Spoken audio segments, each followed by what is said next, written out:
ನಮಸ್ಕಾರ ಸ್ನೇಹಿತರೆ, ನಾನು ನಿಮ್ಮ ಪ್ರೀತಿಯ ಅಡ್ವೊಕೇಟ್ ವಿನಯ್ ಕುಮಾರ್. ನೀವು ನೋಡ್ತಿದ್ರ Kannada legal awareness YouTube channel.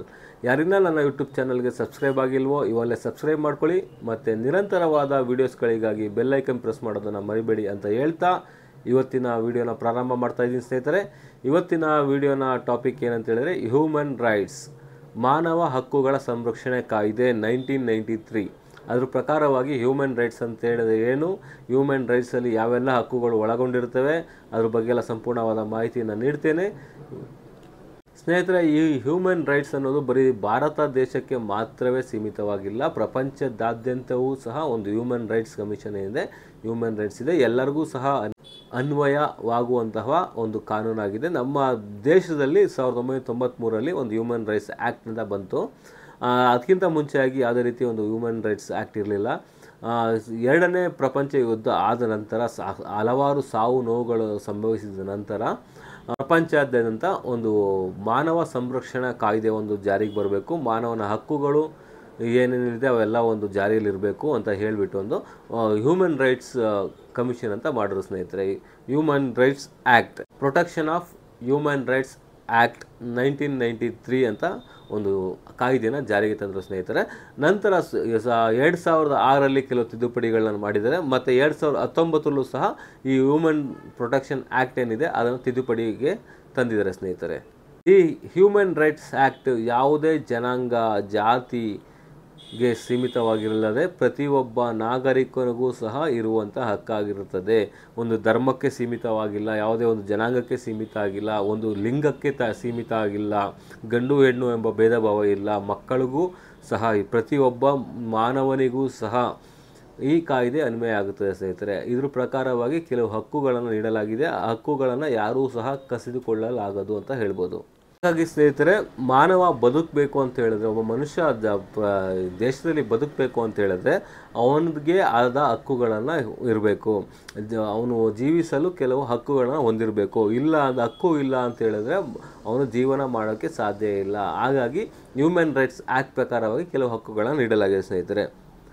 ವ್ಯಕ್ತಿಗೆ ಜೀವನಕ್ಕೆ ಮತ್ತು ಸ್ವಾತಂತ್ರ್ಯಕ್ಕೆ ಮತ್ತು ಘನತೆಗೆ ಮತ್ತು ಗೌರವಕ್ಕೆ ಸಂಬಂಧಿಸಿದಂಥ ಸಂವಿಧಾನದಿಂದ ಖಾತ್ರಿ ಮಾಡಲ್ಪಟ್ಟ ಹಕ್ಕುಗಳು ಅಂತಲೇ ಹೇಳ್ಬೋದು. ಈ ಹಕ್ಕುಗಳನ್ನು ಯಾರೂ ಸಹ ಅಲ್ಲಗಳೆಯೋಂಗಿಲ್ಲ, ಚ್ಯುತಿ ತರೋಂಗಿಲ್ಲ. ಒಂದು ವೇಳೆ ಈ ಹಕ್ಕುಗಳನ್ನ ಚ್ಯುತಿ ತಂದಿದರೆ ಅಂಥ ಸಂದರ್ಭದಲ್ಲಿ ಒಂದು ಹ್ಯೂಮನ್ ರೈಟ್ಸ್ ಕಮಿಷನ್ಗೆ ಒಂದು ಕಂಪ್ಲೇಂಟ್ ಮಾಡಿ ಆಗಿರೋ ಏನು ತೊಂದರೆ ಆಗಿದೆ ಅದನ್ನು ನೀವು ಒಂದು ಕಂಪ್ಲೇಂಟನ್ನು ಮಾಡ್ಬೋದು. ಹ್ಯೂಮನ್ ರೈಟ್ಸ್ ಕಮಿಷನ್ ರಾಷ್ಟ್ರೀಯ ಮಾನವ ಹಕ್ಕುಗಳ ಆಯೋಗ ಅಂತ ಹೇಳ್ಬೋದು ಸ್ನೇಹಿತರೆ.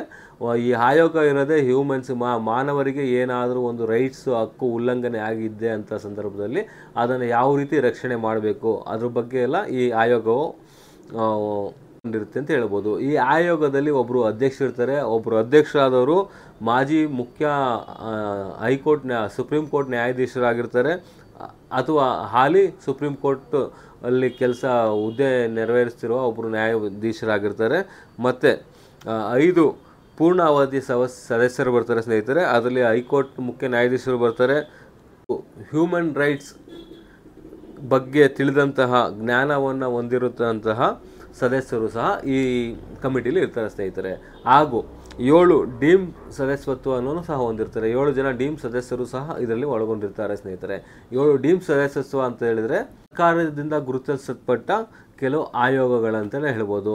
ಎಕ್ಸಾಂಪಲು ಹಿಂದುಳಿದ ವರ್ಗಗಳ ರಾಷ್ಟ್ರೀಯ ಆಯೋಗ ಆಗಿರ್ಬೋದು, ಅಲ್ಪಸಂಖ್ಯಾತರ ರಾಷ್ಟ್ರೀಯ ಆಯೋಗ ಇರ್ಬೋದು, ಅಥವಾ ಪರಿಶಿಷ್ಟ ಜಾತಿಗಳ ರಾಷ್ಟ್ರೀಯ ಆಯೋಗ ಇರ್ಬೋದು, ಅಥವಾ ಪರಿಶಿಷ್ಟ ಪಂಗಡಗಳ ರಾಷ್ಟ್ರೀಯ ಆಯೋಗ ಇರ್ಬೋದು, ಅಥವಾ ಮಾನವ ಹಕ್ಕುಗಳಿಗಾಗಿ ನೋಂದಾಯಿಸಲ್ಪಟ್ಟ ಒಂದು ರಾಷ್ಟ್ರೀಯ ಆಯೋಗ ಇರ್ಬೋದು, ಅಥವಾ ರಾಷ್ಟ್ರೀಯ ಮಹಿಳಾ ಆಯೋಗ ಇರ್ಬೋದು, ವಿಕಲಾಂಗರ ವ್ಯಕ್ತಿಗಳ ಮುಖ್ಯ ಆಯೋಜಕರು ಇರ್ಬೋದು. ಇವರೆಲ್ಲ ಡೀಮ್ ಸದಸ್ಯರು ಅಂತ ಹೇಳ್ಬೋದು. ಡೀಮ್ ಸದಸ್ಯರಲ್ಲಿ ಇವರೆಲ್ಲ ಬರ್ತಾರೆ. ಇವರು ಸಹ ಒಂದು ಮಾನವ ಹಕ್ಕುಗಳ ಆಯೋಗದ ಒಂದು ಸದಸ್ಯರು ಅಂತಲೇ ಹೇಳ್ಬೋದು ಸ್ನೇಹಿತರೆ. ಈ ಮಾನವ ಹಕ್ಕುಗಳ ಆಯೋಗದ ಸದಸ್ಯರಲ್ಲಿ 3 ವರ್ಷಗಳ ಕಾಲ ಅವರ ಅಧಿಕಾರ ವ್ಯಾಪ್ತಿ ಇರುತ್ತದೆ. ಒಂದು ವೇಳೆ ವಯಸ್ಸು 70 ವರ್ಷದ ಮೇಲ್ಪಟ್ಟ ಆದರೆ 70 ವರ್ಷ ತನಕ ಅವ್ರಿಗೂ ಸದಸ್ಯತ್ವದಲ್ಲಿ ಒಂದು ಕಾರ್ಯನಿರ್ವಹಿಸ್ಬೋದು. 3 ವರ್ಷ ಅಥವಾ 70 ವರ್ಷ ಅಷ್ಟರೊಳಗಡೆ ಮಾತ್ರ ಅವರ ಕಾರ್ಯನಿರ್ವಹಣೆ ಬರುತ್ತೆ ಅಂತ ಹೇಳ್ಬೋದು. ಆ ಅವಧಿ ಮುಗಿದ ನಂತರ ಮರುಚುನಾವಣಿಸಲ್ಪಡಿಸುತ್ತದೆ, ಬೇರೆ ವ್ಯಕ್ತಿಗಳನ್ನು ಮತ್ತೆ ಆಯ್ಕೆ ಮಾಡಲಾಗುತ್ತದೆ ಅಂತ ಹೇಳ್ಬೋದು. ಹ್ಯೂಮನ್ ರೈಟ್ಸ್ ಕಮಿಷನ್ ಮಾನವ ಹಕ್ಕುಗಳ ಆಯೋಗದ ಪ್ರಮುಖ ಕಾರ್ಯಗಳು ಅಂತ ಹೇಳಿದ್ರೆ ಸ್ನೇಹಿತರೆ, ವಿಚಾರಣೆ ಆಗಿರುತ್ತೆ, ಅಥವಾ ಆ ಕ್ರಮಗಳನ್ನು ಶಿಫಾರಸು ಮಾಡೋದು, ಏನಾರು ಒಂದು ಆಕ್ಷನ್ ತಗೊಂಡ್ರೆ ಅದನ್ನು ಶಿಫಾರಸು ಮಾಡೋದಾಗಿರುತ್ತೆ, ಅಥವಾ ಅಂತಾರಾಷ್ಟ್ರೀಯ ಸಾಧನವನ್ನು ಅಧ್ಯಯನ ಮಾಡಿ ಮತ್ತು ಶಿಫಾರಸನ್ನು ಮಾಡುವುದು, ಹಾಗೂ ಲಭ್ಯವಿರುವ ಸಂಘಟನೆಯನ್ನು ಅರಿವು ಉತ್ತೇಜನ ಮಾಡೋದು. ಮತ್ತು ಹ್ಯೂಮನ್ ರೈಟ್ಸ್ ಕಮಿಷನ್ ಬಗ್ಗೆ ಜನಗಳಿಗೆ ಅರಿವು ಮತ್ತು ಉತ್ತೇಜನ ನೀಡುವುದಾಗಿರುತ್ತೆ. ಮತ್ತು ಈ ಹ್ಯೂಮನ್ ರೈಟ್ಸ್ ಕಮಿಷನ್ನು ಸಿವಿಲ್ ನ್ಯಾಯಾಂಗದ ಪ್ರಕ್ರಿಯೆದ ಅಧಿಕಾರ ವ್ಯಾಪ್ತಿಯನ್ನು ಸಹ ಹೊಂದಿರುತ್ತೆ ಅಂತ ಹೇಳ್ಬೋದು. ಸಿವಿಲ್ ಕೋರ್ಟ್ ಏನು ಅಧಿಕಾರ ವ್ಯಾಪ್ತಿ ಹೊಂದಿರುತ್ತೆ, ಇವರು ಸಹ ಒಂದು ಅದೇ ಸ್ಲ್ಯಾಬಿನ ಅಧಿಕಾರ ವ್ಯಾಪ್ತಿಯನ್ನು ಹೊಂದಿರ್ತಾರೆ ಅಂತ ಹೇಳ್ಬೋದು. ಹಾಗೂ ಮಾನವ ಹಕ್ಕುಗಳ ಉಲ್ಲಂಘನೆಗೆ ತನಿಖೆಗಾಗಿ ಸರ್ಕಾರಿ ಅಧಿಕಾರಿಗಳು ಅಥವಾ ತನಿಖಾ ಸಂಸ್ಥೆಗಳ ಸೇವೆಗಳನ್ನು ಬಳಸಿಕೊಂಡು ಅಧಿಕಾರವನ್ನು ಪಡೆಯುವುದು ಅಂತ ಹೇಳ್ಬೋದು. ಅಧಿಕಾರವನ್ನು ಸಹ ಒಳಗೊಂಡಿರುತ್ತೆ ಅಂತ ಹೇಳ್ಬೋದು.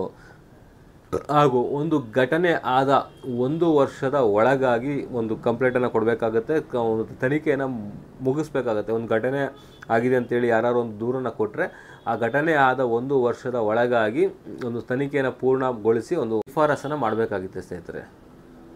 ಹ್ಯೂಮನ್ ರೈಟ್ಸ್ ಕಮಿಷನಲ್ಲಿ, ಹ್ಯೂಮನ್ ರೈಟ್ಸ್ ಆ್ಯಕ್ಟಲ್ಲಿ ಯಾವೆಲ್ಲ ಹಕ್ಕುಗಳು ಒಳಗೊಂಡಿರುತ್ತೆ ಅಂತ ಹೇಳಿದ್ರೆ, ಸಾಮಾನ್ಯ ಹಕ್ಕುಗಳಿರ್ತವೆ, ಮತ್ತು ನಾಗರಿಕ ಮತ್ತು ರಾಜಕೀಯ ಹಕ್ಕುಗಳಿರ್ತವೆ, ಮತ್ತು ಆರ್ಥಿಕ, ಸಾಮಾಜಿಕ, ಸಾಂಸ್ಥಿಕ ಹಕ್ಕುಗಳು ಸಹ ಒಳಗೊಂಡಿರುತ್ತೆ ಅಂತ ಹೇಳ್ಬೋದು. ಈ ಮೇಲ್ಕಂಡ ಎಲ್ಲ ಹಕ್ಕುಗಳಲ್ಲಿ ಯಾವುದಾರೋ ಒಂದು ಹಕ್ಕುಗೆ ಏನಾದ್ರು ಒಂದು ಚ್ಯುತಿ ಬರ್ತಾ ಇದೆ ಅಂತ, ಯಾರು ಒಬ್ಬ ವ್ಯಕ್ತಿಯಿಂದ ಹಾನಿ ಆಗ್ತಾ ಇದೆ ಅಂತ ಹೇಳಿದ್ರೆ, ಅಂಥ ಸಂದರ್ಭದಲ್ಲಿ ನೀವು ಹ್ಯೂಮನ್ ರೈಟ್ಸ್ ಕಮಿಷನ್ಗೆ ಒಂದು ಕಂಪ್ಲೇಂಟನ್ನು ಕೊಡ್ಬೋದು.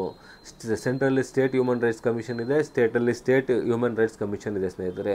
ಸ್ಟೇಟ್ ಹ್ಯೂಮನ್ ರೈಟ್ಸ್ ಕಮಿಷನಲ್ಲಿ ಒಬ್ಬರು ಅಧ್ಯಕ್ಷರು ಇರ್ತಾರೆ, ಇಬ್ಬರು ಸದಸ್ಯರು ಇರ್ತಾರೆ ಸ್ನೇಹಿತರೆ. 5 ಪೂರ್ಣಾವಧಿ ಸದಸ್ಯರು ಮತ್ತು 7 ಡೀಮ್ ಸದಸ್ಯತ್ವವನ್ನು ಹೊಂದಿರ್ತಾರೆ ಅಂತ ಹೇಳ್ಬೋದು. ಮತ್ತು ಇದರ ನೇಮಕಾತಿಯನ್ನು ಒಂದು ರಾಜ್ಯದ ಮುಖ್ಯಮಂತ್ರಿಯಾದವರು ಅವರ ಸಲಹಾ ಸಮಿತಿಯ ಆಧಾರದ ಮೇಲೆ ಒಂದು ನೇಮಕಾತಿಯನ್ನು ಮಾಡ್ತಾರೆ ಅಂತ ಹೇಳ್ಬೋದು. ಆದರೆ ಈ ಹ್ಯೂಮನ್ ರೈಟ್ಸ್ ಕಮಿಷನಲ್ಲಿ ಏನಾದ್ರು ಶಿಕ್ಷೆನ ಕೊಡ್ಬೋದಾ, ಶಿಕ್ಷೆಗೆ ಒಳಪಡಿಸ್ಬೋದಾ ಅಂತ ಹೇಳಿದ್ರೆ, ಖಂಡಿತವಾಗಿಯೂ ಹ್ಯೂಮನ್ ರೈಟ್ಸ್ ಕಮಿಷನ್ ಯಾವುದೇ ರೀತಿಯ ಶಿಕ್ಷೆಯನ್ನು ಕೊಡೋದಿಲ್ಲ, ಆದರೆ ಶಿಫಾರಸನ್ನು ಮಾಡುತ್ತೆ ಅಂತ ಹೇಳ್ಬೋದು. ಒಂದು ಸಂತ್ರಸ್ತರಿಗೆ ತಕ್ಷಣಕ್ಕೆ ತಾತ್ಕಾಲಿಕ ಪರಿಹಾರವನ್ನು ನೀಡುವುದಾಗಿ ರಾಜ್ಯ ಸರ್ಕಾರಕ್ಕೆ ಶಿಫಾರಸನ್ನು ಮಾಡ್ಬೋದು, ಅಥವಾ ಅಗತ್ಯ ನಿರ್ದೇಶನ, ಆದೇಶ ಮತ್ತು ವಿಶೇಷ ಆಜ್ಞೆಗಳನ್ನು ನೀಡುವಂತೆ ನ್ಯಾಯಾಲಯಕ್ಕೆ ಕೇಳ್ಕೋಬೋದು ಅಂತ ಹೇಳ್ಬೋದು. ಒಂದು ಶಿಫಾರಸನ್ನು ಮಾಡ್ಬೋದು, ಒಂದು ಗೌರ್ಮೆಂಟ್ಗೆ ಒಂದು ಶಿಫಾರಸನ್ನು ಮಾಡುತ್ತೆ, ಈ ಥರ ಆಗಿದೆ, ಇದನ್ನು ಸರಿಪಡಿಸ್ಕೊಳ್ಳಿ ಅಂತ, ಅಥವಾ ಅಗತ್ಯವಾದ ನಿರ್ದೇಶನವನ್ನು ನೀಡಿ ಅಂತ ಹೇಳ್ಬಿಟ್ಟು ಒಂದು ನ್ಯಾಯಾಲಯಕ್ಕೆ ಒಂದು ಶಿಫಾರಸನ್ನು ಮಾಡ್ಬೋದು.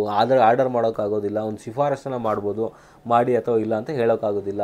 ಶಿಫಾರಸಿನ ಆಧಾರದ ಮೇಲೆ ಒಂದು ನ್ಯಾಯಾಲಯ ಆಗಲಿ, ಅಥವಾ ರಾಜ್ಯ ಸರ್ಕಾರ ಆಗಲಿ, ಅಥವಾ ಕೇಂದ್ರ ಸರ್ಕಾರ ಆಗಲಿ, ಅದು ಮುಂದಿನ ಕ್ರಮಕ್ಕೆ ಕೈಗೊಳ್ಳುತ್ತೆ ಅಂತ ಹೇಳ್ಬೋದು. ಹಾಗಾಗಿ ಈ ಹ್ಯೂಮನ್ ರೈಟ್ಸ್ ಕಮಿಷನ್ನು ಏನಾದ್ರು ಒಂದು ಕಂಪ್ಲೇಂಟ್ ಬಂದ 1 ವರ್ಷದೊಳಗಡೆ ಒಂದು ಎಂಕ್ವೈರಿ ಮಾಡಿ ಅದೊಂದು ರಿಪೋರ್ಟನ್ನು ಕಳಿಸಿ, ಅದಕ್ಕೆ ಸಂಬಂಧಪಟ್ಟಂತೆ ಶಿಫಾರಸನ್ನು ಏನು ಸ್ಟೇಟ್ ಅಧಿಕಾರಿಗಳಿಗಾಗಲಿ ಅಥವಾ ನ್ಯಾಯಾಂಗಕ್ಕೆ ಆಗಲಿ ಕಳಿಸ್ಕೊಡುವಂಥ ಕೆಲಸ ಮಾಡುತ್ತೆ ಅಂತ ಹೇಳ್ಬೋದು.